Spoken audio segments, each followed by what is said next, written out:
again, the fourth roundtable of the day. We have to do a quick recap of everything that happened today, and boy, a lot of things happened today, Felix. Do you want to start? Is there anything in particular you want to talk about? I would really like to talk about the performance of the Malay teams, like the Malayan Tigers. They are performing at a level that's I've never seen them do before. I feel like they really deserve the win today against the Orion team in the group stage. I would love to see that last part of the game be a little bit changed. I think they deserve to get a penalty shot actually, and if they did, I think they would have scored it because they were playing confident today. So really impressive. I've also seen a lot of Malay team. The girls teams are doing really well as well. So yeah, Malay floorball is really advancing at a fast pace, and they're showing off their skills a lot in this tournament, especially today. Other teams? In terms of other teams, I feel like I need to talk a little bit about the Pingy Dragons, the Shanghai school. They really show off some great floorball skills. They won 10-0 today and against Urixi, and they really deserve to be mentioned here because they play a type of floorball that is really they play calm. They are a pretty large group of players. Like they come with a lot of skillful players. They have some outstanding players. The captain, number 51, the one to look out for the most, I think. But to see Shanghai teams like Pingy Dragons behave like they're used to playing international games. They're used to playing Singaporean skillful players, and they can really manage the games. I feel like it's impressive, and I think they might go for really fine medals this year.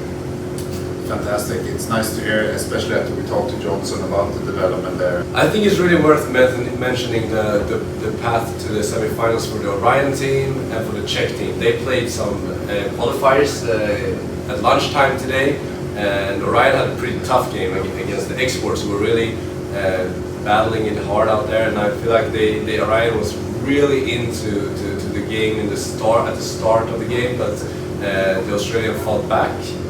And then the Orion team, with their skills, they actually won pretty easy. And then I think the same goes for the Czech team who played New Zealand.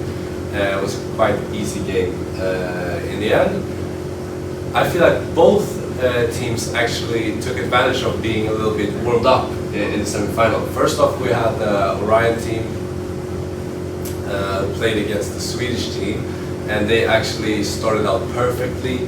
They took the lead in the first shift. They were really putting the Swedish players on their heels, and it's quite interesting to see how they can perform when they're really going at it like full pace. When Sweden's still a little bit, they haven't played for like 24 hours, so they are a little bit trying to get their feet going. And the Orion team really started out great. They were in the lead. It was a tie after 2 periods, or maybe it was 6-5 to Sweden after 2 periods. It felt like the game could go either way, but both ways. But Sweden was really good. I think Daniel Collington was doing great today. He actually showed that he's the top player when the team needed it the most. So Sweden, I don't know. What do you think about the Sweden? Right? It was a very interesting game. It was almost, if you asked before if Orions would have a chance, it would be more or less that they have to score early, which they did check. They have to score on most of their chances, which they did check. And their goalkeeper has to more or less play on his head. And he played like, it was crazy. And he had his best friends, because I think they hit the post like 20 times or something. So everything was going their way, but he just, due to what you mentioned, Felix, about fatigue, playing quite a lot of games, and then having to run and chase that ball when Sweden started to pass it around. You could see that they were moving back more, and that gives, of course, the Swedes more time, and that's probably not a good idea in the long run. But man, they played amazing, and they scored some beautiful goals. So the Orions were, it was fantastic to see, and even though they lost, and maybe they lost by a few goals. I think that they can take a lot from this game, and maybe, just maybe, they can lose a little bit of that respect. That might be sometimes, you know, it's good to have respect, but maybe not too much respect. Yeah. And the more they get a chance that we're actually not, we're almost there, you know, in some ways. I think that's nice to see.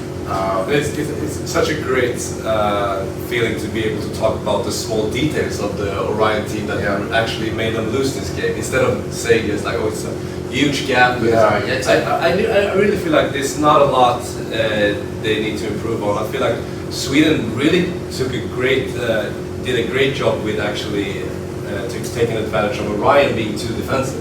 Because I felt like it could have been that Sweden was rushing things too much in the third period, but they were really calm and they are a really experienced team. So, but Orion, like, they're not way off. They are pretty close, and it really showed tonight.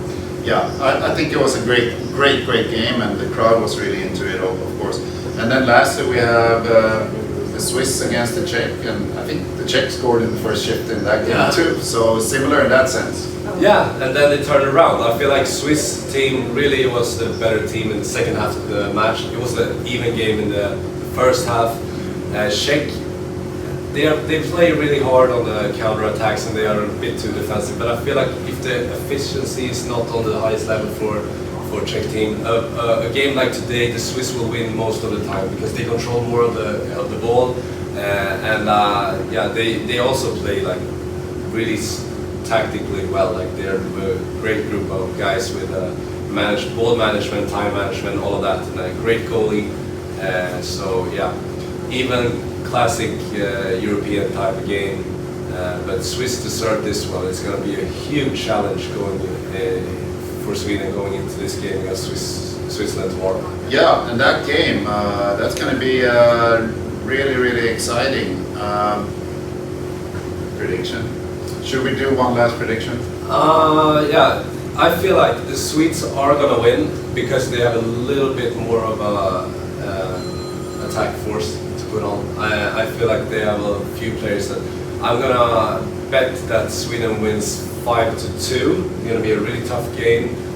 Not the highest scoring. I think it might be a quite low scoring game actually, controlled type of game.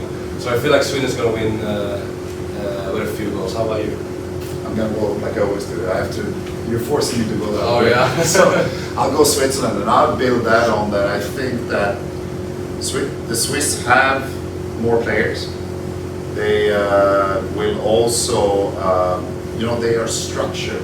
So I think that if they can get the first goal, they're not going to back down as much as Orions did. They're going to stay there, and then they're going to be lethal in counterattacks. And unless Sweden can really get going right away, it's going to be hard for them to chase the game. Maybe with not, they don't have, I think, 2 lines tomorrow. It's going to be tough. Yeah. But if anyone can do it, it will be the Swedes. So I'll go with the prediction that the winner will be someone that starts with the letter S. So yeah, not gonna return that much money though. Exactly. Yeah.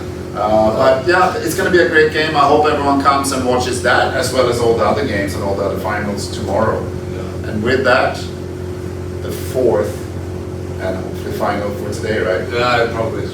Roundtable is over, and we shall see you back tomorrow again. Bye. Bye.